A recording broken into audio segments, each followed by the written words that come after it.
அண்ணா தமிழர்களின் வரலாற்றை மாற்றிய உறவு இது. இன்று வரை தமிழக அரசியலை தீர்மானிக்கும் பெயர் இது. தன் எழுச்சிமிகு பேச்சால் லட்சக்கணக்கான மக்களை ஒரே சமயத்தில் கட்டி போடக்கூடிய வல்லமை மிகுந்தவர் அண்ணாதுரை. அதே சமயத்தில் அந்த பேச்சாற்றல் மூலம் கேட்ட மக்களை செயலாற்ற வைத்தவரும் அண்ணாதுரை.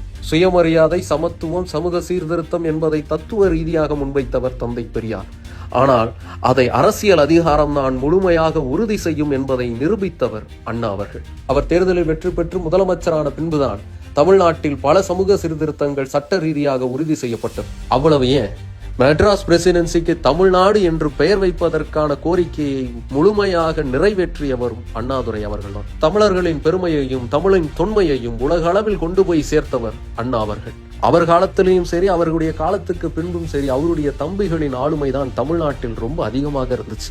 50 ஆண்டுகளுக்கு மேலாக தமிழ்நாட்டில் திராவிட அரசியல் கோலச்சுவதற்கு காரணம் அண்ணா அவர்கள் அப்போது போட்ட அடித்தளம் தான். இப்படி தமிழக வரலாற்றில் இன்று வரை தனக்கென தனி தடம் பதித்துக் கொண்டிருக்கக்கூடிய அண்ணா அவர்கள் 1909 வருடம் காஞ்சிபுரத்துல நடராஜன் பங்காரு அம்மாள் தம்பதியினருக்கு மகனாக பிறந்த தினம் இன்று.